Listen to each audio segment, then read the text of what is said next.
যেমন আমার নবীর দিকে দেখো, মক্কার মানুষেরা আমার মদিনাওয়ালা নবীর এত পরিমাণে কষ্ট দিয়ে দিল। মদিনায় যাওয়ার পর যখন মক্কা বিজয় হয়ে গেল, নবী তখন বলল, আমি মক্কার সব কুফফারদেরকে আমি নবী মাফ করে দিলাম, আজকে আমি এদের বিচার নিব না, আমি নবী প্রতিশোধ নিব না। এটাই নবীওয়ালা কাজ। এভাবে উলামায়ে কেরাম নবীর উম্মতেরা এই পরিমাণে কাজ করে। মনে রাখবা, উলামায়ে কেরাম যদি তোমার এলাকার মেম্বার হয়ে যায়, তোমার এলাকার চেয়ারম্যান হয়, তোমার এলাকার যদি এমপি একজন আলেম হয়ে যায়, অথবা যদি কোনো ইমামদার রে তুমি মেম্বার বানাইতে পারো, যদি কোনো চেয়ারম্যান রে একটা ইমামওয়ালা দেখে যদি চেয়ারম্যান বানাইতে পারো, যদি কোনো মেম্বার অফ পার্লামেন্ট একজন ইমামওয়ালা দেখে যদি বান্দা তুমি বানাইয়া দিতে পারো, মনে রাখবা তোমার উপকার করতে পারলে পারবে, না পারলে নাই, কিন্তু জিন্দেগিতে রডের বদলে কশিন গেলেও বাস দিবে না। যারা জালেম হয়ে যায় এদের মাঝে বিন্দু মাত্র পরিমাণ কোনো মায়া নাই। 2013 সালে হেফাজতে ইসলামের এতগুলো তোলাবাদেরকে এরা দুনিয়া থেকে বিদায় করে দিল। ও আল্লাহর বান্দারা, এই দৃশ্য দেখে সারা দেশের মানুষ কান্না করেছে। এরা এর পরের দিনে জানায় দেয়, বলে কেউ মরে নাই, বরং নিজেরা রং মেখে শুয়ে রইল। শাপলা চত্বরে রং মাখায় এরা রাস্তার মধ্যে পড়ে রইল। কারণ যারা জালেম এরা কশিন কালেও মানুষের প্রতি দরদ নাই।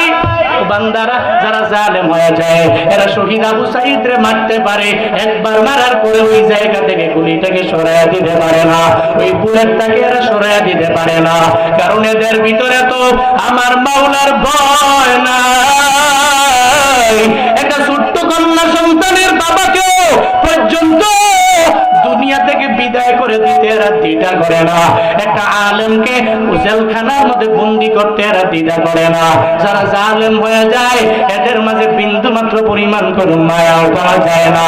যেমন ফেরাউনের ছিল না, যেমন নমরুদের অন্তরের মধ্যে মায়া ছিল না, যেমন আবু জাহালের অন্তরের মধ্যে মায়া ছিল না, উতবার অন্তরে মায়া ছিল না, সাইবার অন্তরের মধ্যে মায়া ছিল না, ওয়ালিদ ইবনে মুগীরের অন্তরের মধ্যে যেরকম মায়া ছিল না, বর্তমানেও কয়েকদিন আগে যে জালেম বিদায় নিয়ে চলে গেল। ইল্লাল্লাহু ওয়াহদাহু লা শারীকা লা লা দিদ্দা লাহু ওয়া লা নিদ্দা লাহু ওয়া লা মিসলা লা ونشهد أن سيدنا وسندنا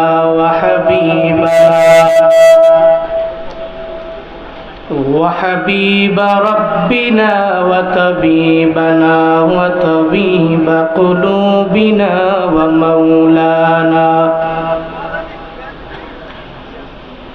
ومولانا محمدا عبده ورسوله صلى الله تعالى عليه وعلى آله وأصحابه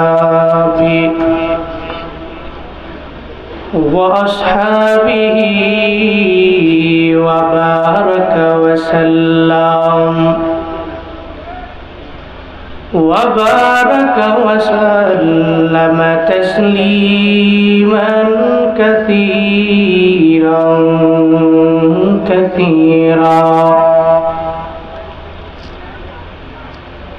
أرسله بالحق بشيرا ونذيرا وداعيا إلى الله بإذنه وسراجا منيرا اللهم صل على محمد النبي الأمي وعلى آله وسلم تسليما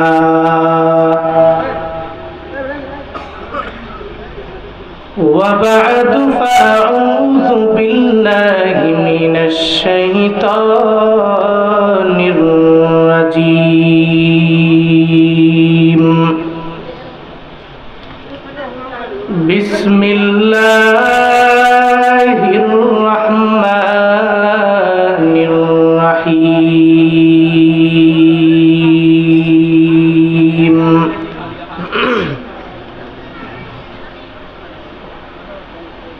قد أفلح المؤمنون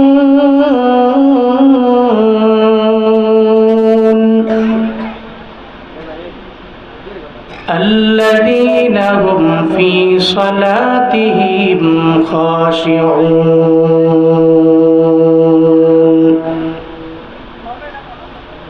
والذين هم عن اللغو معرضون والذين هم للزكاة فاعلون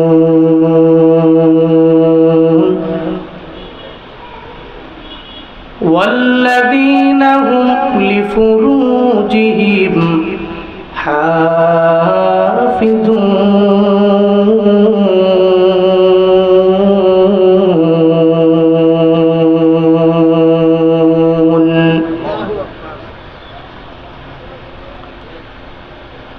صدق الله مولانا العظيم وصدق رسوله النبي الكريم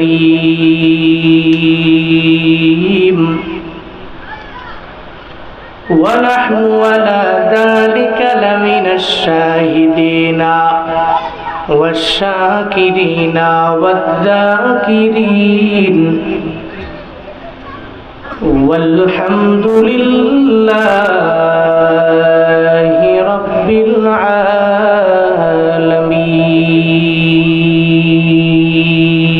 العالمين سبحانك لا علم لنا إلا ما علمتنا إنك أنت العليم الحكيم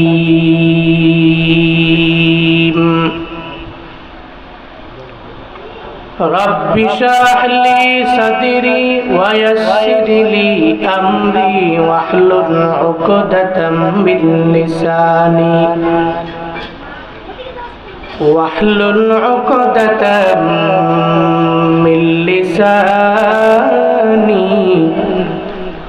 يفقه قولي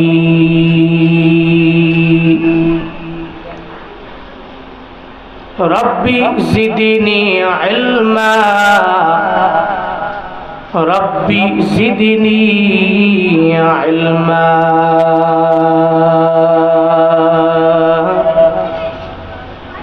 ربي زدني علما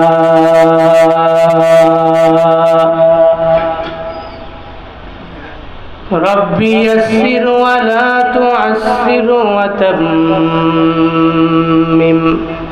علينا بالخير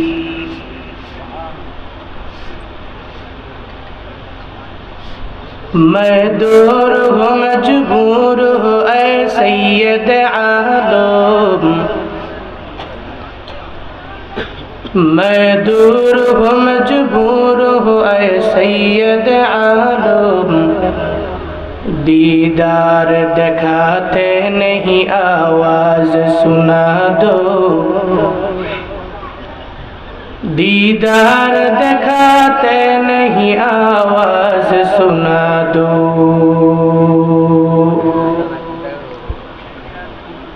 मैं सूरत यूसुफ को नहीं चाहने वाला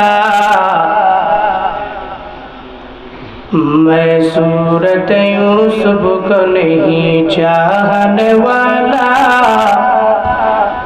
मैं कैस के मानंद नहीं आशिक लैला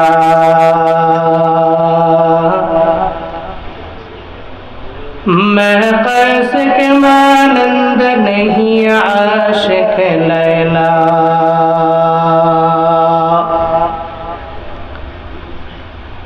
मैं आशिक मौला हूँ मेरा इश्क दवाना, मैं आशिक मौला हूँ मेरा इश्क दवाना, ई जुमला जहाँ जिसके तजल्ली से उजाला, ई जुमला जहाँ जिसके तजल्ली से उजाला।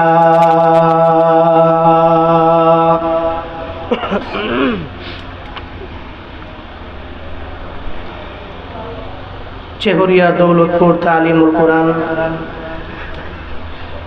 ইব্রাহিমিয়া মাদ্রাসার উদ্যোগে আয়োজিত বার্ষিক ওয়াজ ও দোয়ার মাহফিলের আজ 4 नवंबर 2024 मुतबर्रक अस्करी मजलिसকে কোরআন এবং হাদিসের আলোচনার মাধ্যমে যিনি ধন্য করেছেন, আমার পূর্বেই কথা বলছিলেন সুন্দর বয়োজ্যেষ্ঠ আলেমে দ্বীন উস্তাদুল আসাতিজা ঐতিহ্যবাহী বটগ্রাম মাদ্রাসার সম্মানিত মুহতামিম ও শাইখুল হাদিস আল্লামা মুফতি নুরুল হক সাহিব দামাত বরকাতুহুম।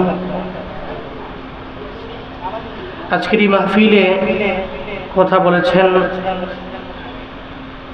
লক্ষ্মীছড়ি কারিমিয়া মাদ্রাসা ফটিকছড়ি চট্টগ্রামের সম্মানিত মুহতামিম হযরত মাওলানা আব্দুর রহিম ফারুকি সাহিব দামাত বরকাতুহুম। আজকের এই মাহফিলে কথা বলেছেন জামিয়া শাইখ জাকারিয়া কাঁচকুড়ায় সম্মানিত সিনিয়র মুহাদ্দিস হযরত মাওলানা মুফতি ওমর ফারুক আনোয়ারি সাহিব দামাত বরকাতুহুম। আরও অনেকেই বাদাল মাগরিব থেকে নিয়ে পর্যন্ত কোরআন এবং হাদিস থেকে দিক নির্দেশনামূলক বাণী আপনাদেরকে শুনিয়েছেন। শুরুতেই আমাকে একটু উচ্চ কণ্ঠে উচ্চ আওয়াজে জবাব দিবেন, এই সুন্দর বরকতপূর্ণ মজলিস পেয়ে আপনারা খুশি না বেজার? আজকে এই মাহফিলের আয়োজন যারা করেছেন, আমি দোয়া করি আল্লাহ প্রত্যেককে দুনিয়া এবং আখিরাত উভয় জগতে কল্যাণকামীদের অন্তর্ভুক্ত বানায়া দেন। সকলেই পড়ি আমিন। প্রিয় ভাই সব, আজকের এই মাহফিলে অনেকে চাইলেই ইচ্ছা করলেই আসতে পারে। এই মাহফিলে এসে কিছু বয়ান শুনে বাস্তব জীবনে গিয়ে আমল করতে পারে, চাইলেই সম্ভব, কিন্তু আসবে না এমন কিছু মানুষ আমাদের এলাকায় আছে না নাই? আবার কেউ কেউ ইচ্ছা করছে এই মাহফিলে আসার জন্য, কিন্তু আসতে পারছে না। সর্বোচ্চ লেভেলের ব্যস্ততা অথবা অসুস্থতার নিয়ামতে থাকার দরুন চাইলেও আজকের এই মাহফিলে নিজেকে উপস্থিত করাতে পারছে না, এমন কিছু ব্যক্তিও আমাদের এলাকায় আছে না নাই? আল্লাহ পাক ওই দুইটা দল থেকে আমাদেরকে রক্ষা করে তার রহমতের নজর দিয়ে তাকিয়ে এই যে মাহফিলে আসার মতো, বসার মতো, কিছু বলার এবং শোনার মতো তৌফিক দান করেছেন। ওই আল্লাহকে খুশি করা একটু দরকার আছে না নাই? মুমিন তার কাজের শুরুতে আল্লাহকে স্মরণ করে, মুমিন কাজের শুরুতে আল্লাহকে রাজি করে, মুমিন কাজের শুরুতে আল্লাহকে খুশি করে। এটাই মুমিনের কন্টিনিউ আমল। মুমিন বিল্ডিং বানাবে, ফাউন্ডেশনের কাজ শুরু করার আগেই দোয়া পড়ায়। হয়তো নিজে দোয়া করে, আর না হয় এলাকার ইমাম সাহেবকে নিয়ে দোয়া পড়ায়। আত্মীয় স্বজনদেরকে দাওয়াত দিয়ে এদের কাছে বলে, দুনিয়ার ক্ষণস্থায়ী একটা বাড়ি নির্মাণ করার জন্য আমি শুরু করছি, নির্মাণ করার জন্য ট্রাই করছি, তোমরা একটু আল্লাহর কাছে দোয়া করো যাতে মনজিলে মাকসাদ পর্যন্ত আমি পৌঁছতে পারি। মুমিন গাড়িতে উঠে রওনা, যাবে চট্টগ্রাম, যাবে কক্সবাজার, যাবে ঢাকা। কি পড়ে? সুবহানাল্লাযী সাখখারা লানা হাযা ওয়া মা কুন্না লাহু মুকরিনিন ওয়া ইন্না ইলা রাব্বিনা লামুনকালিবুন। যানবাহনের দোয়া মুমিন পড়ে। মুমিন যখন ট্রলারে ভ্রমণ করে, লঞ্চে ভ্রমণ করে, বড় বড় শিপে যখন ভ্রমণ করে, তখন সে পড়ে বিসমিল্লাহি মাজরিহা ওয়া মুরসাহা ইন্না রাব্বি লাগফুরুর রহিম। এটা মুমিন পড়ে। এজন্য মুমিনের প্রত্যেকটা কাজ আল্লাহর নামেই শুরু হয়, কারণ সে জানে এই কাজে যে পা দিলাম এর শেষ পর্যন্ত পৌঁছার মতো তৌফিক আমি বান্দার নাই। একমাত্র আল্লাহর নামে শুরু করলে, আল্লাহর উপরে তাওয়াক্কুল করে আমি শুরু করলে শেষ পর্যন্ত আল্লাহই আমার সঙ্গে আছে, কোনো ভয় নাই, কোনো চিন্তা নাই। পথে গিয়ে আটকায় গেলেও আমি তো রবের উপর তাওয়াক্কুল করেই আটকাইছি, আল্লাহ ভালো মনে করেছেন বলেই আমাকে আটকিয়ে দিয়েছেন। আমি রওনা করেছি, মধ্যে যাওয়ার পরে যদি অ্যাক্সিডেন্টে মরণ হয় চিন্তা নাই, রবের উপর তাওয়াক্কুল করে আমার মরণ হয়েছে, অসুবিধা কি? আমি আল্লাহর উপর ভরসা করে রওনা করেছি। আমি শিপে রওনা করছি তো নদীতে যাওয়ার পথে আমার মরণ হয়েছে, অসুবিধা কি? আমি তো রবের নাম নিয়ে আমার যাত্রা পথ শুরু করেছি, অসুবিধা নাই। আল্লাহ চাইছেন মালাকুল মউত এই জায়গায় পাঠাবেন, আল্লাহ ভালো মনে করেছেন বিদায় আমার দরবারে পাঠিয়েছেন। মুমিন যখন আল্লাহর নাম নিয়ে শুরু করে, মুমিনের চলার পথে কোনো বিপদ আসলে, কোনো মুসিবত আসলে ও চিন্তা করে না, কারণ রবের নাম নিয়ে শুরু করলে ওই বান্দাকে প্রটোকল দেওয়া, ওই বান্দাকে সেফটি দেওয়া, ওই বান্দাকে নিরাপত্তা, সর্বোচ্চ লেভেলের নিরাপত্তা দেওয়া একজনের জিম্মায় চলে যায়। তিনি কে? আরো জোরে বলেন না কে? এই জন্য আল্লাহর উপরে তাওয়াক্কুল করে অগ্রগামী হব। আল্লাহকে রাজি করার জন্য শুরুতেই, কাজের শুরুতেই আমরা রবকে বেশি বেশি স্মরণ করব। পারবো তো ইনশাআল্লাহ? পারবো তো ইনশাআল্লাহ? আজকের এই মাহফিলেও আসার মতো, বসার মতো তৌফিক যে আল্লাহ পাক দিয়েছেন, ওই আল্লাহকে একটু খুশি করি। সকলে চিল্লায়া সমস্বরে একবার করে পড়ি আলহামদুলিল্লাহ। এতগুলা মানুষ আলহামদুলিল্লাহ বললে আওয়াজটা আরেকটু উঁচু হইতে পারত। আরেকবার চিল্লায়া পড়েন আলহামদুলিল্লাহ। আমার সাথে পড়ুন রব্বানা লাকাল হামদ হামদান কাসীরান তাইয়িবান মুবারাকান ফি ইয়া রাব্বি লাকাল হামদু কামা ইয়ানবাগি লিজালালি ওয়াজহিকা ওয়া আযীমি সুলতানিকা লাকাল হামদু বিল কুরআন লাকাল হামদু বিল ইসলাম লাকাল হামদু বিল ঈমান। একটু আওয়াজ করে বলতে পারবেন প্রশংসা করলাম কার? আল্লাহর প্রশংসায় লাভ না লোকসান? উপকার না অপকার? ফায়দা আছে না নাই? ওই রবের প্রশংসায় পঞ্চমুখ হওয়ার তৌফিক আল্লাহ আমাদের সবাইকে দান করেন। সকলেই পড়ি আমিন।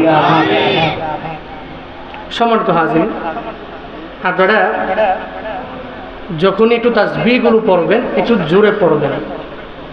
স্বাভাবিক দৃষ্টিকোণ থেকে আমি আপনাদের চাইতে অনেক বেশি দুর্বল, আপনারা আমার চাইতে অনেক বেশি সবল, কারণ প্রতিদিন আপনারাও বয়ান করেন না, বয়ান শুনেনও না। আমি প্রতিদিন বয়ান করি, আবার আমারটা আমি নিজেই শুনি। ঠিক আছে?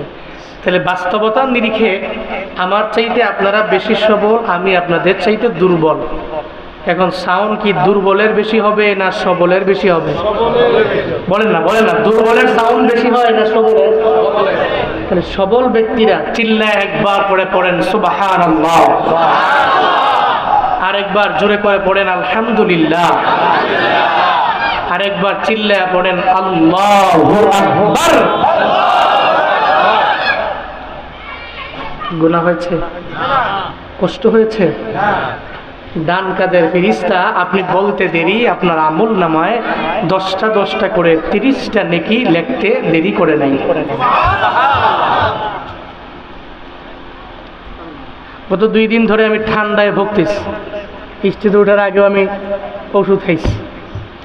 ঠান্ডায় এমনভাবে ধরছে আমারে, মানে এটা আল্লাহর পক্ষ থেকে হয়তো আল্লাহ পাক দিয়েছেন। তবে অনেকেরই, আমার ড্রাইভারেরও সেম, ওয়েদার চেঞ্জ হওয়ার কারণে মেবি এই জিনিসগুলো হচ্ছে। না চালাইতে পারতেছি ফ্যান, না চালাইতে পারতেছি এসি, আবার না দিতে পারতেছে বাতাস, আবার না গা দিতে পারতেছি কাঁথা। আরে কি মুজাবজাবিনা বাইনা যালিক লা ইলাহা ইল্লা ওয়ালা ইলাহা, এই হালাতে আছে। এরপরেও যতক্ষণ পারবো অগুছালু ভাবে কিছু কথা বলে এরপরে আমরা আখিরি মুনাজাত দিয়ে বাড়িতে যাব। পারবো তো ইনশাআল্লাহ? পারবো তো ইনশাআল্লাহ? কারা কারা আখিরি মুনাজাত দিয়ে বাড়িতে যাব? আল্লাহ কবুল করেন। আল্লাহ সবাইকে মুনাজাত দিয়ে এরপরে বাড়িতে যাওয়ার তৌফিক দান করুন। সূরাতু আল মুমিনুন থেকে আমি 5টা আয়াতে কারিমা তিলাওয়াত করেছি। মুমিন যারা, এরা কোন কোন গুণে গুণান্বিত হবে? মুমিন তো স্বাভাবিকভাবে সে ঈমান এনেছে বলেই তো তাকে মুমিন বলে।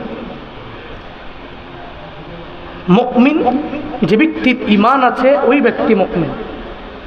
মুসলমান যে ব্যক্তি ইসলামটাকে কবুল করেছে মুসলমান। যে ব্যক্তি তাকওয়ার সর্বোচ্চ লাইনে তাকওয়াবান হতে পেরেছে ও মুত্তাকি। যে ব্যক্তি ভালো ভালো নেকের কাজগুলো করে ও সালেহ। যে ব্যক্তি ভালো কাজ করে না, খালি অন্যায় করে, ও তালেহ। প্রত্যেকটাই হচ্ছে ইসমে ফাইলের সিগা। যে ব্যক্তি ঈমান আনে ও ব্যক্তি মুমিন। এখন এই মুমিন শুধুমাত্র আমার বাবাই মুসলমান, আমার দাদাই মুসলমান, আমার বড় আব্বাই মুসলমান, এদের ঘরে জন্ম নিছি, আমিও তো মুসলমান। এখানে এমন কেউ আছেন যে হুজুর ইমানদার হইতে যাইয়া নিজের মুমিন বানাইতে যে রক্ত ঝরাতে হয়েছে? আছেন? আছেন? কেউ আছেন?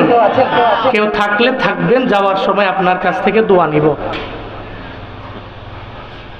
কিন্তু আমার জানা মতে আমার এই দেশে খুব হাতে গোনা কম লোক পাওয়া যাবে যে ঈমান আনতে যে তার লুঙ্গি পর্যন্ত হারায় ফেলছে, তার গেঞ্জি পর্যন্ত হারাইছে। ঈমান আনতে যে তার সম্পদগুলো সব চলে গেছে। ঈমান আনতে যে তার 1 ফোঁটা 2 ফোঁটা রক্ত জমিনে গড়িয়ে পড়েছে।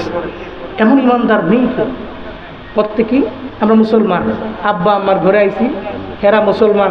নাম রাখছে জুনায়েদ, নাম রাখছে বাইজিদ, নাম রাখছে বোরহান, নাম রাখছে আব্দুর রহিম, আব্দুল কাদের, আব্দুল সত্তার, নাম রাখছে। কিন্তু নামে মুমিন হওয়া হলে চলবে না, নামে মুসলমান হলে চলবে না। বরং এগুলো বাস্তব জীবনে কিছু কাজের মাধ্যমে নিজের প্রকাশ করাইতে হবে যে আমি এমন মুমিন, আমি মুমিন হইতে যে এই সমস্ত গুণে গুণান্বিত হব। আল্লাহ পাক সূরাতুল মুমিনুনের ভিতরে এগুলোই বলছেন যে মুমিনেরা কোন গুণে গুণান্বিত হবে, কোন কোন গুণগুলো থাকলে সে মুমিন।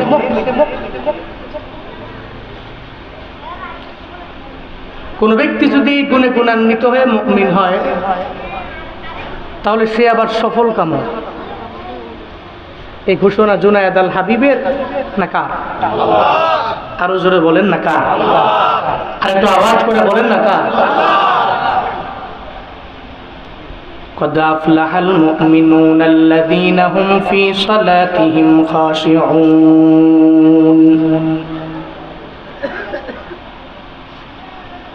আল্লাহ বলেন, আই মুমিন, যারা ঈমান এনে মুমিন হয়ে গেল এরা সফল কাম হয়ে গেল। এটা আমি আল্লাহ ঘোষণা করে দিলাম, সফল কাম এরা হয়ে গেল। আফলাহা যেহেতু মাজি মুসবাত মারুফের সিগা আমার মাওলা জানায় দিলেন মুমিনেরা অলরেডি সফল কাম হয়ে গেল। এরা সফল কাম হবে এটা আমার মাওলা জানায় দেয় না, আল্লাহ জানায় দিলেন মুমিনেরা অলরেডি সফল কাম হয়ে গেছে। কারণ মুমিন যেই বান্দা ওই বান্দা তো তার যে গুণগুলো আছে ওই গুণে গুণান্বিত হওয়ার কারণে সে মুমিন হয়ে গেল। আর আল্লাহর পক্ষ থেকে সূরা মুমিনুনের ভিতরে যে গুণগুলো আমার মাওলা জানায় দিলেন, কোন বান্দা যদি ওই গুণে গুণান্বিত হয়ে যায় ওই বান্দা মুমিন, আর মুমিন হইতে পারলেই তো বান্দা সফল কাম। তার কপালে সফল কাম বান্দার জন্য মাওলার পক্ষ থেকে থাকবে জান্নাত। আল্লাহ পাক বলেন দুনিয়াতে মুমিনেরা সফল কাম হয়ে গেল, অলরেডি হয়ে গেছে। তবে কোন গুণে গুণান্বিত হইলে এরা অলরেডি হয়ে গেছে যারা এদের মতো নিজেরাও বানায় ফেলতে পারবে। যেমন আবু বকর বড় দামি হয়ে গেল, ওমর মুমিন হইয়া বড় দামি হয়ে গেল, সফল কাম হয়ে গেল। হযরতে ওসমান রাদিয়াল্লাহু তাআলা আন দামি হয়ে গেল, উনি সফল কাম হইয়া দুনিয়াতে জান্নাতটাকে কামাই করলো। হযরতে আলী উনি এত পরিমাণে দামি হয়ে গেল। কেমনে হয়ে গেল? বলে মুমিন হওয়ার জন্য যেই গুণে গুণান্বিত হওয়া লাগবে ওই গুণে নিজের গুণান্বিত বানাইয়া সফল কাম হইয়া এরা দুনিয়াতে জান্নাতের সার্টিফিকেট পেয়ে গেল। ও লাঙ্গলকোটের মুসলমান, তোমরাও যদি এই গুণে নিজের গুণান্বিত বানায় যদি অগ্রগামী হইতে পারো, আমি জুনায়েদ আল হাবিবের ঘোষণা না, আল্লাহ জানায়া দিলেন তুমি মুমিন হতে পারলে তুমি সফল কাম হয়ে যাবা। তোমার মতো মুমিনকে হাসরের ময়দানে আমার মাওলা ধরে ধরে আমার মাওলা জান্নাতে ঢুকাইয়া দিবে। আতিনা ফি দারে দুনিয়া না হাসান, আতিনা ফি দারে উকবা না হাসান, ইয়া গিয়াসাল মুস্তাগীসি নাহদিনা লাক দিখার বিল উলুমে ওয়াল গিনা। हर गरीबे नेको तू तैयार है, जूना मांगे उस्त तो बेजार है। अल्लाह पाक बोलें ও দুনিয়ার মুমিনেরা তোমরা সফল কাম অলরেডি হয়ে গেলা, তবে নিজেই গুণে গুণান্বিত হয়ে যাও। সূরা মুমিনুনের 2 নাম্বার আয়াতের মধ্যে আল্লাহ জানিয়ে দিলেন এই মুমিনেরা তোমরা এবার একটা গুণে গুণান্বিত হওয়া লাগবে, সেটার নাম হলো নামাজ। নামাজের মধ্যে বিনয়ী হয়ে যাওয়া লাগবে, বিনয়ে বিনয়ে আমার মাওলার কুদরতি পায়ের মধ্যে সিজদা দেওয়া লাগবে। ও বান্দারা এবার বিনয় দেখাবা আমার মাওলার সামনে দেখাও। বিনয় দেখাতে যাই সিজদা পর্যন্ত মাওলার কুদরতি পায়ে দেওয়া যায়, তবে সাবধান কোন মুরব্বির সামনে গিয়া বিনয় দেখাইতে যাইয়া কপালটারে কশিন কালো মুরব্বির পায়ের মধ্যে দেওয়া যাবে না। বিনয় দেখাতে যাইয়া কোন মাজারের মধ্যে যায় নিজের কপালটারে দেখানো যায় না। যদি করো তাহলে শিরকের গুনার মধ্যে তুমি লিপ্ত হয়ে গেলা, তুমি মুশরিক। আর মুশরিকদেরকে আমার মাওলা তো কশিন কালো মুমিন বানাবে না। মুশরিকিন যারা হয়ে যাবে কশিন কালে এরা সফল কাম হতে পারবে না। যেই বান্দা মুমিনের এই সফল কাম হয়ে যায়। আর মুমিনদের গুণ হলো এরা নামাজের জন্য আমার মাওলার কুদরতি পায়ে বিনয় নিয়া এরা নামাজের জন্য মাওলার কুদরতি পায়ের মধ্যে সেজদা দিয়ে দিবে। 1 নম্বরে নামাজ পড়বে, তবে বিনয় নিয়া পড়বে, খুশু নিয়া পড়বে, খুশু নিয়া পড়বে। নামাজ পড়তে যাইয়া অস্থির হইলে বান্দা চলবে না। যেমন মাঝে মাঝে দেখবেন মসজিদের ভিতরে ইমাম সাহেব যখন নামাজ পড়ায় এবার মুসল্লিও পেছনে পেছনে ইমাম সাহেবের পেছনে নামাজ পড়ে। এবার মুসল্লি হঠাৎ করে ফজরের নামাজে লম্বা কেরাত ইমাম নিল, মুসল্লি পেছনে দাঁড়াইয়া গলা কাকড়া মারে আর ইমামের জানায়া দেয় হ্যাঁ ইমাম আমি সভাপতি সকালবেলা গরুর কাছ থেকে দুগ্ধগুলো গ্রহণ করে এরপরে বাজারে নিয়ে বিক্রি করা লাগবে, বিন্দু মাত্র পরিমাণ কি তোমার চিন্তা নাই। এভাবে গলা কাঁকড়া দিয়া ইমাম সাহেব সতর্ক কইরা জানায় দেন যে মুসল্লিরা, এমন মুসল্লি আপনার এলাকায় আছে না? না আসেনি? রমজানের তারাবি যখন পড়বে প্রথম ৩-৪ দিন অনেক পরিমাণে ভালো মুসল্লি অনেক পরিমাণে দেখা যায় তারাবির নামাজ পড়ার জন্য যায়। কপাল পোড়া মুসলমান মসজিদের ভেতরে যাওয়ার পরে ৪-৫টা মসজিদ চেক করে বলে কোন মসজিদে আগে নামাজ হয়ে যায়। খতমে তারাবি পড়বে না, সূরা তারাবি জন্য যায়। সেই হুজুর সূরা ফাতিহা ঠিক মতো স্পষ্ট ভাবে তার জবান দিয়ে বের করতে পারে নাই, কোন রকমে ২০ রাকাত নামাজ ৪০-৫০ মিনিটে যেই হুজুরটা শেষ করতে পারে, ওই হুজুরের পেছনে দেখবেন মুসল্লিদের গ্রামে কোনো অভাব নাই। কপাল পোড়ারা শুধুমাত্র দ্রুত অবস্থায় শুধু নামাজের মধ্যে গেলে তোমার হয়ে যায়, অথচ বাজারের মধ্যে চায়ের দোকানে বসে ২ ঘন্টা চলে গেল, ৩ ঘন্টা চলে গেল, ৫-৬ ঘন্টা সময় নষ্ট হয়ে গেল। ওই ব্যাপারে চিন্তা নাই। আল্লাহর দরবারে হাসরের ময়দানে তো বান্দা তোমার ওঠা লাগবে। আল্লাহ যদি বলে ও আবু বকর সামনে দাঁড়াও, তোমারে যদিও দিন বলে এই নাঙ্গলকোটের চেহরিয়া দৌলতপুরের মুসলমান তুমি একটু বাম দিকে দাঁড়ায় যাও, আবু বকরকে দাঁড় করে আর তোমারে আমারে যদি দাঁড় করে আল্লাহ বলে দেখো না যেই আবু বকররা বাজারের মধ্যে সময় দেয় নাই, ওনার ভিতরে তো বাজারের প্রতি মায়া অনেক পরিমাণে ছিল কিন্তু দেয় নাই। বাজারে গেলে মজা আছে, চায়ের দোকানে আড্ডা দিলে কি পথে মন বসে, অনেক পরিমাণে মজাও লাগে ভালোও লাগে, একটা ইতমিনানে কলব হয়। ৮-১০ জনে মিল্লা কিবত করতে তো মজাই লাগে, বন্দারে গুনাহ করতে তো সবারই ভালো লাগে। কিন্তু আবু বকর যায় নাই, ওমর রাদিয়াল্লাহু আনহু যায় নাই, ওসমান তো যায় নাই, হযরতে আলী রাদিয়াল্লাহু তাআলা আনহু তো যায় নাই। এমন কি সাহাবায়ে কেরামের জামানায় সাহাবায়ে কেরামের বাড়িতে যায় আরেক সাহাবী বলে এই বাড়িওয়ালা বাড়িতে আসুন, একটু দরওয়াজাটা খুলে দাও। একবার ডাক দেয়, বাড়ি থেকে কোনো সাউন্ড আসে না, আবার ডাক দেয়, এরপরেও বাড়ি থেকে কোনো সাউন্ড পাওয়া যায় না। ৩বার ডাক দেওয়ার পরে এরপরে ঘরের থেকে ঘরের রমণী জানায় দিল। বাড়িওয়ালি বলল আপনার ভাই তো ঘরের মধ্যে নাই, কই গেছে? বলে বাজারে গেছে। বলে কোন সময় আসবে? বলে একটু দাঁড়াও, ২-৩ মিনিট সময় পরে অটোমেটিক তোমার ভাই চলে আসবে। সাহাবী যখন যায় ওই দরওয়াজার সামনে দাঁড়াইয়া যখন বাড়িওয়ালারে ডাক দেয় এই বাড়িওয়ালা সাহাবী বাড়িতে আসুনি? বলে নাই।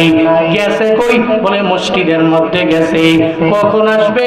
বলে এই ব্যাপারে বিন্দু মাত্র পরিমাণ আমার জানা নাই, কারণ আমার স্বামী মসজিদে গেলে কোন সময় আসে বিন্দু মাত্র পরিমাণ আমি বলতেও পারবো না, একটা আশ্বাসও দিতে পারবো না। এমন সময় গেছে মসজিদ থেকে বের হয়ে চলে আসতে পারে। কপাল পোড়ারা আমগো ভাবিরে যদি ওই ভাইয়ের বন্ধু যদি যায় জিজ্ঞাসা করে ভাবি গো ভাই ঘরের মধ্যে আসেনি? বলে নাই। গেছে কই? বলে বাজারের মধ্যে গেছে। কোন সময় আসবে? বলে জানা নাই। বলে কোথায় গেছে? বলে মসজিদে গেছে। কোন সময় আসবে? তখন বলে আমগো হাতে মসজিদের মধ্যে গেলে দেরি করতে মন চায় না, ৫ মিনিট দাঁড়াও, মসজিদ থেকে বের হয়ে আসবে, ঠিক কিনা? মসজিদে ভালো লাগে না, কেমন যেন উল্টা হয়ে গেল। সাহাবায়ে কেরামকে সন্ধান করতে যায় জিজ্ঞেস করে কই? গেছে মসজিদে। কোন সময় আসবে? গ্যারান্টি নেই। গেছে কই? বাজারে। দাঁড়াও একটু পরে আসবে। আর আম করে যদি আমগো বউ করে জিজ্ঞেস করে এই হে বাড়িতে আছে? নাই। গেছে কই? চা দোকানে। দাঁড়াও, চা দোকানে গেছে মানে ১-১.৫ ঘন্টা আগে না, আপনি নিজে চা দোকানে যান। গেছে কই? মসজিদে গেছে। কোন সময় আসবে? মাত্র ২টা মিনিট। 2টা মিনিট রাস্তার কিনারে দাঁড়ান, দেখবেন যে আপনার ভাই একটু পরে হাজির। কারণ মসজিদে গেলে এর মনে কেউ ঘুষায় না কিনায়, অথচ আরশে মুআল্লার নিচে জায়গা পেয়ে যাবে 7 শ্রেণীর লোকেরা। এর মধ্যে মদিনাওয়ালা নবী বলেন 2 নাম্বার ওয়ারাজুলুন কলবুহু মুআল্লাকুন ফিল মাসাজিদ, ওই ব্যক্তি যার কলবের সাথে মসজিদের সাথে সম্পর্ক তাআল্লুক অনেক অনেক অনেক পরিমাণে বেশি। সম্পর্ক মসজিদের সাথে না বাজারের সাথে? বলেন না মুমিনেরা, সম্পর্ক মসজিদের সাথে হবে না বাজারের সাথে? পারবো তো ইনশাআল্লাহ, কেমনে করবেন? এই যে এত ওয়াজ, এত মাহফিল, এরপরেও তো ফজরে মুসল্লি বাড়ি না, বাড়ে। এমনকি যেই রাত্রে মাহফিল হয় ওই রাতের পরে যে ফজর, এই ফজরে আরো কম হয়। মানে মাহফিলের বরকত বেশি, এ কারণে লোকও হয় কম, নাকি?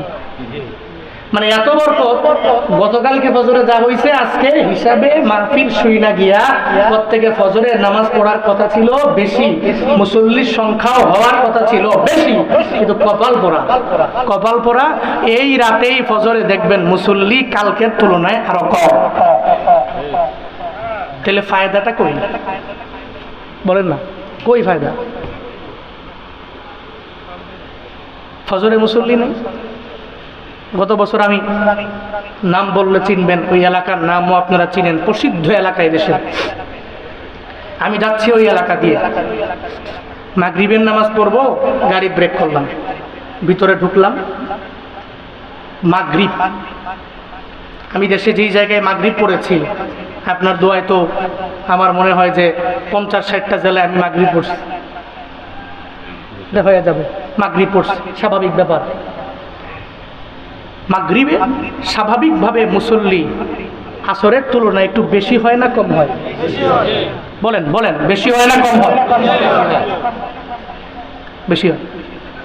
তো ওই মসজিদে আমি যাওয়ার পরে দেখি মাত্র মুসল্লি এলো 3 জন। কয়জন? অনেক বেশি। হ্যাঁ, আবার আলগা বাড়িতে মসজিদ এমন নয়, জলার মাঝখানে মসজিদ এমন নয়, এর ডানে বামে সব মুসলমান বাড়ি। আমি শিওর, আমার পরিচিত এলাকা, পাশের এলাকা। আমি গেলাম, গিয়া দিয়ে 3 জন মুসল্লি, ইমাম সাহেব সহ বলতেছি, কিন্তু ইমাম সহ মুসল্লি 2 জন পিছনে। ইমাম সাহেব কোন রকম নামাজে দাঁড়াইছে, আমরা সফরসঙ্গীরা মিল্লা গিয়া মোটামুটি কিছু বলছি। চিন্তা করলাম, এই এলাকায় একবার আমি মাহফিলে আসছিলাম, যে এলাকার কথা বলছি ওই এলাকায় মাহফিলে আসছিলাম। মানুষ আমাকে ওই সময় বলতেছিল, হুজুর আমার এলাকায় 30টা থেকে 35টা 40টা প্রোগ্রাম হয়, মাহফিল হয়। তাহলে 40-50টা মাহফিল, তোমার মুসল্লি মাগরিবে 3 জন, লা ফায়দা ফি, এটা বিন্দু মাত্র পরিমাণ কোনো উপকার নেই। আগে নামাজ, নামাজের জন্য অগ্রগামী হওয়া লাগবে। খালি হুজুরদেরকে মহাব্বত করে ভালোবাসে, বয়ান মজা, অনেক দূরে দূরে মাহফিলে যায়। উনি সেলিব্রিটি বক্তা না, ইউটিউবে দেখে আসি, বয়ান শুনে আসি, টান টুন দিলে মজা লাগে, এই চিন্তা নিয়ে দৌড়ায় যায়। কিন্তু কপাল পোড়া, হুজুরের বয়ান শুনছো, বাস্তব জীবনে গিয়ে কিছু আমল করতে হবে। রাগ করেছেন আপনারা? কষ্ট পাচ্ছেন নাকি আপনারা? আল্লাহ আমাদের সবাইকে নামাজের প্রতি গুরুত্ব দেওয়া তৌফিক দান করেন। সকলেই পড়ি আমিন। আরো জোরে পড়েন আমিন। আযান শুনে আসো যারা বিছানা, তাদের জন্যে কান্দেন নবী মদিনায়, তাদের জন্য কান্দেন নবী মদিনায়। ওই নবীর জন্য কি মায়া লাগে না, হায়রে উম্মত মসজিদে আসো না, হায়রে উম্মত নামাজ কেনে পড়ো না। আযান শুনে আসো যারা বিছানা, তাদের জন্য কান্দেন নবী মদিনায়, তাদের জন্য কান্দেন নবী মদিনায়। ওই নবীর মনটাকে যদি কোনো বান্দা ভালো করতে চাও তাহলে ফজরে যাওয়া লাগবে, জোহরে যাওয়া লাগবে, আসর পড়া লাগবে, মাগরিব পড়া লাগবে, এশাও পড়া লাগবে। এক ওয়াক্ত নামাজও বান্দা কাজা করা যাবে না। আল্লাহ পাক বলেন মুমিনদের এক নাম্বার গুণ, এরা সর্বাবস্থায় নামাজি হয়ে যাবে। এরা নামাজটাকে এত পরিমাণে গুরুত্ব দিয়ে দিবে। কেন গুরুত্ব দিবে? আউয়ালু মা ইউহাসাবু বিহিল আবদু ইয়াউমাল কিয়ামাতিস সালাহ। হাসরের ময়দানে প্রথমত তো নামাজের হিসাব হয়ে যাবে। আমি যদি নামাজের হিসাবটাই ঠিকমতো দিতে না পারলাম, অন্য কিছুর হিসাবও ঠিকমতো দিতে পারবো না, আমার রবের পক্ষ থেকে জান্নাতটাকে অ্যাকসেপ্ট করা পসিবল হবে না। ও আল্লাহর বান্দারা, নামাজটাকে এত পরিমাণে গুরুত্ব দিয়া দাও। দুনিয়া বিলাইনে কেউ যদি কামিয়াবি হতে চায়, ওই বান্দা নামাজি হওয়া লাগবে। যদি মনে করো দুনিয়াতে আমার নামাজ দিয়ে কোনো ফায়দার প্রয়োজন নাই, আমার আখিরাত লাগবে না, তাহলে নামাজ পড়লে পড়ো, না পড়লে নাই, তোমার চিন্তা। আমি জুনায়েদ আল হাবিবের দায়িত্ব নিয়ে যাব। ওই ভিখারি যখন একটা ধনীর সামনে ভাবে যদি অনুনয় বিনয় করে কান্না করে, চোখের পানি ফালাইয়া যদি বলে, ও ধনী তুমি ফিরে আসিও না, আমারে একটা টাকা যদি দাও, এই টাকাটা নিয়ে যদি আমি বাড়িতে যাইতে পারি, আমার সন্তান আমাকে আদর করবে, আমারে সুন্দর করে শ্রদ্ধার সাথে আমি বাবারে বাবা ভাই না ডাক দিবে। এটা মুমিনের সামনে যদি ভিখারি যায় যদি এভাবে কান্নাকাটি করে, দেখবেন নামাজি বান্দাটার মনটা অটোমেটিক নরম হয়ে যায়। সঙ্গে সঙ্গে বলবে, দাঁড়াও দাঁড়াও, এই তোমাকে প্রতিদান দিয়ে দিলাম, তোমাকে এই জিনিসটা আমি গিফট করলাম, তুমি তোমার সন্তানের জন্য তোমার এলাকার মধ্যে নিয়ে যাও। যারা মুমিন হবে এদের মনটা অটোমেটিক নরম হয়ে যাবে। যারা মুমিন হবে না এদের মনটা বিন্দু মাত্র পরিমাণ নরম হবে না। ও বান্দা আমারে দেখাও। বাংলাদেশে যত আলেম আছে, কোন আলেম আর একজনের উপরে জুলুম করলো, কোন আলেম আর একজনের উপরে নির্যাতন করলো, আর একটা ভাইয়ের উপরে জুলমের স্টিম রোলার চালায়া দিল, এমন কোন প্রমাণ দলিল দুনিয়ার কেউ দিতে পারবে না। যার ভিতরে বিন্দু মাত্র পরিমাণ কোরআনের জ্ঞান আছে, ইমানটাকে মজবুত করে যে বান্দা আগায়া যেতে পারে, ও মানুষকে খারাপ ব্যবহার করে না, ও মানুষের সাথে অন্যায় আচরণ করতে পারে না। যেমন আমার নবীর দিকে দেখো, মক্কার মানুষেরা আমার মদিনাওয়ালা নবীর এত পরিমাণে কষ্ট দিয়ে দিল। মদিনায় যাওয়ার পর যখন মক্কা বিজয় হয়ে গেল, নবী তখন বলল, আমি মক্কার সব কুফারদেরকে আমি নবী মাফ করে দিলাম, আজকে আমি এদের বিচার নিব না, আমি নবী প্রতিশোধ নিব না। এটাই নবীওয়ালা কাজ। এভাবে উলামায়ে কেরাম নবীর উম্মতেরা এই পরিমাণে কাজ করে। মনে রাখবা, উলামায়ে কেরাম যদি তোমার এলাকার মেম্বার হয়ে যায়, তোমার এলাকার চেয়ারম্যান হয়, তোমার এলাকার যদি এমপি একজন আলেম হয়ে যায়, অথবা যদি কোনো ইমানদার রে তুমি মেম্বার বানাইতে পারো, যদি কোনো চেয়ারম্যান রে একটা ইমানওয়ালা দেখে যদি চেয়ারম্যান বানাইতে পারো, যদি কোনো মেম্বার অফ পার্লামেন্ট একজন ইমানওয়ালা দেখে যদি বান্দা তুমি বানাইয়া দিতে পারো, মনে রাখবা তোমার উপকার করতে পারলে পারবে, না পারলে নাই, কিন্তু জিন্দেগিতে রডের বদলে কশিন গেলেও বাস দিবে না। যারা জালেম হয়ে যায় এদের মাঝে বিন্দু মাত্র পরিমাণ কোনো মায়া নাই। 2013 সালে হেফাজতে ইসলামের এতগুলো তোলাবাদেরকে এরা দুনিয়া থেকে বিদায় করে দিল। ও আল্লাহর বান্দারা, এই দৃশ্য দেখে সারা দেশের মানুষ কান্না করেছে। এরা এর পরের দিনে জানায় দেয়, বলে কেউ মরে নাই, বরং নিজেরা রং মেখে শুয়ে রইল, শাপলা চত্বরে রং মাখায় এরা রাস্তার মধ্যে পড়ে রইল। কারণ যারা জালেম এরা কশিন কালেও মানুষের প্রতি দরদ নাই। বান্দারা যারা জালেম হয়ে যায়, এরা শহীদ আবু সাঈদ রে মারতে পারে, একবার মারার পরে ওই জায়গা থেকে গুলিটাকে সরাইয়া দিতে পারে না, ওই বুলেটটাকে এরা সরাইয়া দিতে পারে না। কারণ এদের ভিতরে তো আমার মাওলার ভয় নাই। একটা ছোট্ট কন্যা সন্তানের বাবাকেও পর্যন্ত দুনিয়া থেকে বিদায় করে দিতে এরা দ্বিধা করে না, একটা আলেমকে জেলখানার মধ্যে বন্দি করতে এরা দ্বিধা করে না। যারা জালেম হয়ে যায় এদের মাঝে বিন্দু মাত্র পরিমাণ কোনো মায়াও পাওয়া যায় না। যেমন ফেরাউনের ছিল না, যেমন নমরুদের অন্তরের মধ্যে মায়া ছিল না, যেমন আবু জাহালের অন্তরের মধ্যে মায়া ছিল না, উতবার অন্তরে মায়া ছিল না, সাইবার অন্তরের মধ্যে মায়া ছিল না, ওয়ালিদ ইবনে মুগীরের অন্তরের মধ্যে যেরকম মায়া ছিল না, বর্তমানেও কয়েকদিন আগে যে জালেম বিদায় নিয়ে চলে গেল, ওই জালেমেরও উলামে মায়া বাবার। ওই ছোট্ট কন্যা সন্তান এত অল্প বয়সী ওই মেয়েটা শায়েখ আহমদুল্লাহরে জানায় দেয়, হুজুর আমার বাবা নেই। কেমনে চলে গেল, কোথায় চলে গেল, কিভাবে মারা গেল একটু জানাও না। ওই কন্যা সন্তান কয়, শায়েখ আমার বাবাকে পুলিশ দুনিয়া থেকে বিদায় করে দিয়েছে, পুলিশের বুলেটের আঘাতে দুনিয়া থেকে বিদায় নিয়ে চলে গেছে। আমার বাবা আমার কি পরিমাণে আপন, আমার বাবা সকালবেলা আমার লোকমা দিয়া খাবার খাওয়ায় স্কুলে নিয়ে যেত, আমার বাবা অফিসে যাইতো, এরপর অফিস ছুটি হয়ে গেলে আমার বাবা আবার আইসা আমার লোকমা দিয়া খাবার খাওয়ায়, পড়ার টেবিলের মধ্যে বসাইয়া এরপরে খেলাধুলা করে ঘুম পাড়ানি গান গাওয়া ঘুম পাড়াইয়া দিত। আজকে আমার বাবা দুনিয়ায় নাই, ওই জালেম পুলিশের আমার বাবাকে আমার থেকে আলাদা করে দিল।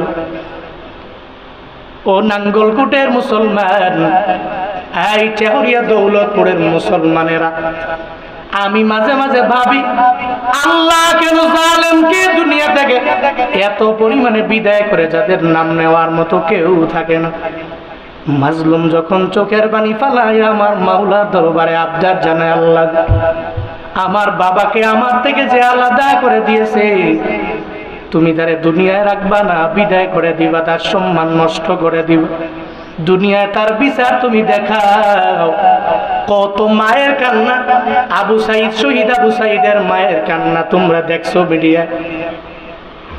আমার ছেলেরা চাকরি দিবি অথবা দিবি না, কিন্তু মাল্লিকারে এই যে মায়েরা সন্তানের জন্য চোখের পানি ফালায়া ফালায়া কান্না করলো, স্ত্রীরা স্বামীর জন্য কান্না করলো, 5 বছরের কন্যা সন্তানটা বাবার জন্য চোখের পানি ফালায়া যে কান্না করলো, আমার মাওলার আরশে মুআল্লা ভারী হয়ে যায়।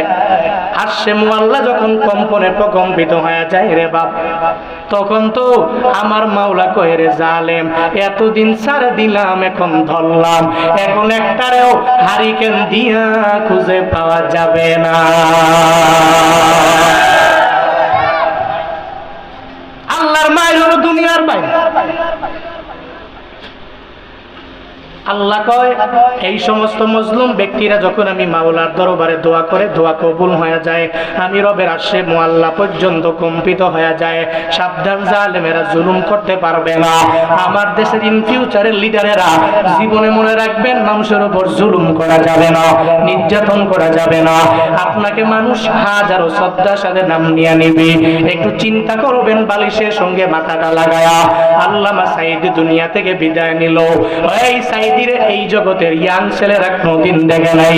এরপরে হুজুর এত পরিমাণে মহব্বত করে, হুজুরের ভালোবাসে। ওই হুজুর যদি জেলখানা থেকে বের হয়ে আসতে পারত, আমার কুমিল্লা জেলার ভিতরে যদি বড় একটা মাঠের মধ্যে যদি জায়গা করে দিত মাহফিলের জন্য, ওনার তাফসীর শোনার জন্য, এই মানুষগুলো নিজের পকেটে টাকা দিয়ে দৌড়ে যাইত। এরপরে হুজুরে পায় না, হুজুর যখন দুনিয়া থেকে বিদায় নিয়ে চলে গেল, কত যুবকেরা চোখের পানি ফেলায় কান্না করেছে। পিরোজপুরে ওনার জানাজার যাওয়ার জন্য কত যুবকেরা মাইক্রো বাস নিয়ে দৌড়ে চলে গেল।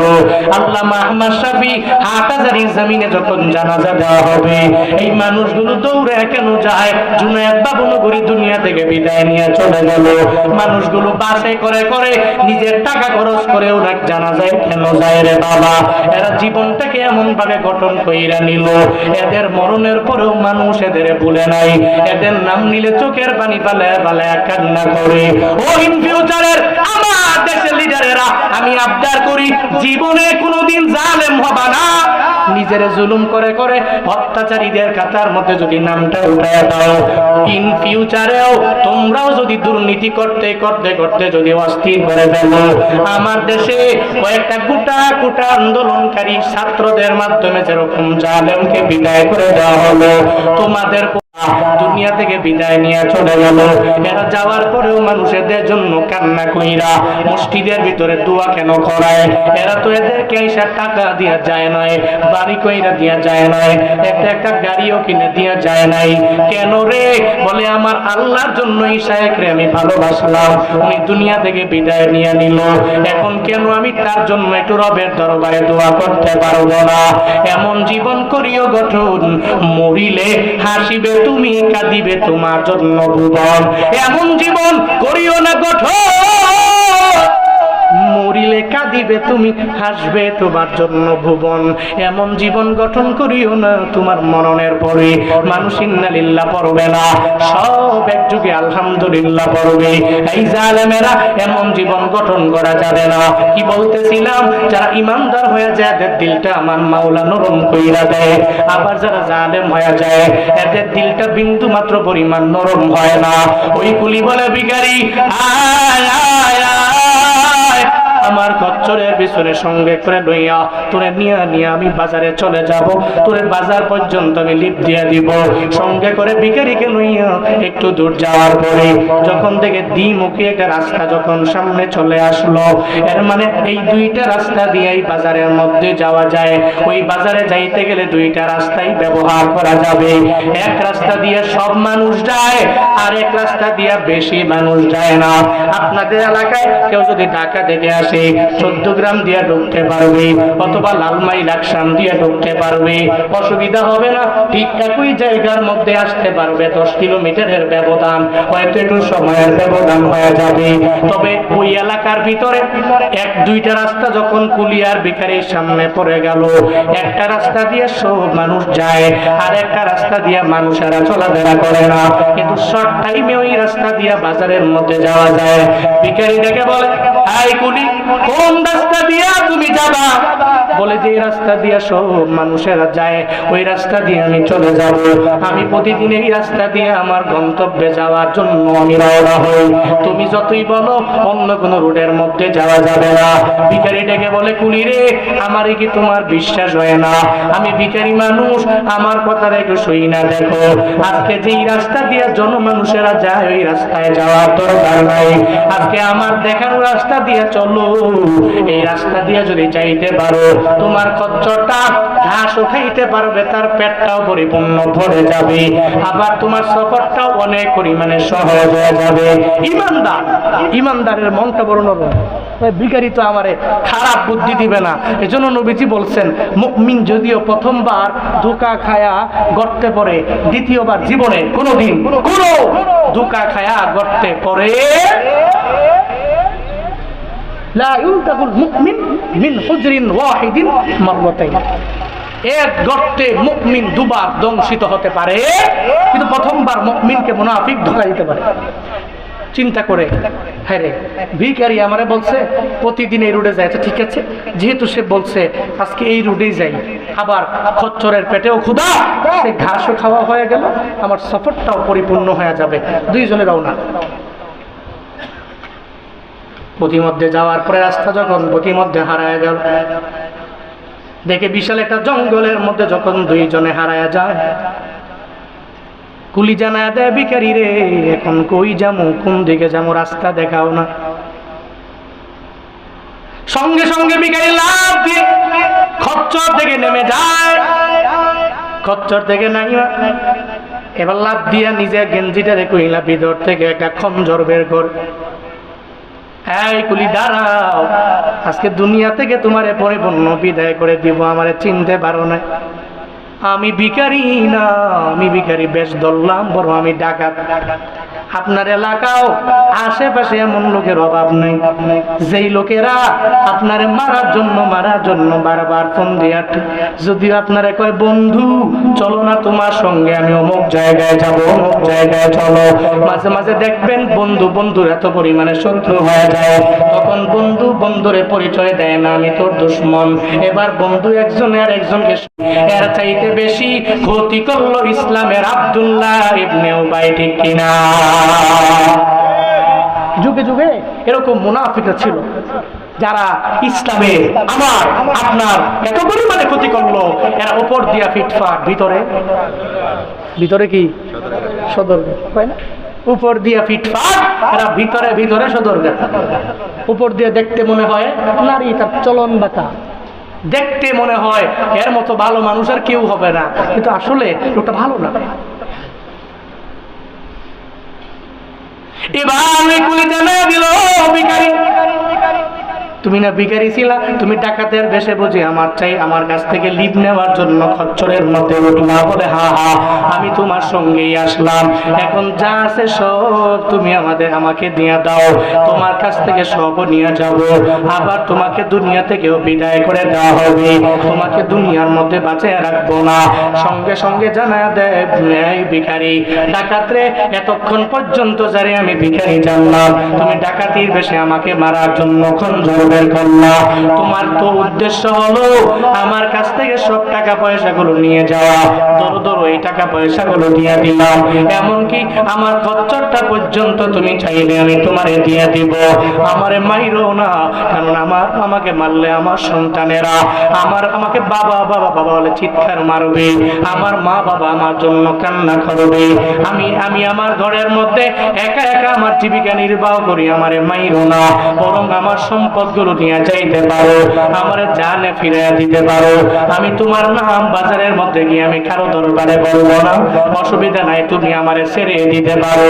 এভাবে বারবার বারবার যখন ডাকাতের দরবারে আবদার জানায়, ডাকাতের ভিতরে তো বিন্দু মাত্র পরিমাণ ব্যক্তির প্রতি মায়া নাই, ওই ডাকাত জানা দেয় ও কুলি না না, তোমারেও মারবো, তোমারে দুনিয়া থেকে বিদায় করে দিব, এরপরে তোমার টাকা পয়সাগুলো নিয়ে চলে যাব, আবার তোমার খচ্চরটা আমি নিয়ে চলে যাব, একটু অপেক্ষা করো, তোমাকে মারবো, একটু সামনে তাকায় দেখো না তোমার মতো কত মানুষের আমি এই জায়গায় আনলাম, এরপরে দুনিয়া থেকে বিদায় করে দিয়ে দিলাম, তুমি আমার ফান্দে পড়ে গেলা, আমার ফাঁদের মধ্যে তুমি পরিপূর্ণ পার দিয়ে দিলা। এবার কলি কয় আসলে দেখা যায় তুমি আমার দুনিয়া থেকে বিদায় করে দিবা, অন্তরের মধ্যে চলে আসলো ওই বান্দা তো মুমিন, যারা মুমিন হয়ে যায় এরা দুনিয়ার সব বিপদের মধ্যে যখন পড়ে যায়, মুসিবতের মধ্যে পড়ে যায়, যেখানে কেউ নাই ওই জায়গায় মুমিনের একজন আছে, চিল্লায়া বলো তার নাম। যেই জায়গায় মুমিনের কেউ নাই ওই জায়গায় কে? জোরে বলেন না। যেই জায়গায় কেউ নাই ওই জায়গায় তো আমার মাওলা আছে। আল্লাহ তো দেখে এই জঙ্গলের মধ্যে তো আমার মাওলা আমারে ছেড়ে যাবে না। এবার কুলির মনের মধ্যে চলে আসলো, হুজুরেরা বয়ান করেছে বিপদের মধ্যে পড়লে তুমি সিজদার মধ্যে পড়ে যাবা, তুমি 2 রাকাত নফল নামাজের জন্য আমার মাওলার কুদরতি পায়ের মধ্যে সিজদা দিয়ে দিবা। এই বিপদমুখী বান্দারা যারা বিপদের মধ্যে পড়ে যাও, তুমি ওয়ামিনাল লাইলি ফাতাহাজ্জাত বিহি নাফিলাতুল্লাহ আসা আইয়াবাসাকা রাব্বুকা মাকামান মাহমুদা। আল্লাহ পাক তোমার জন্য ফজরের নামাজের আগে তাহাজ্জুদের নামাজ রাখলেন।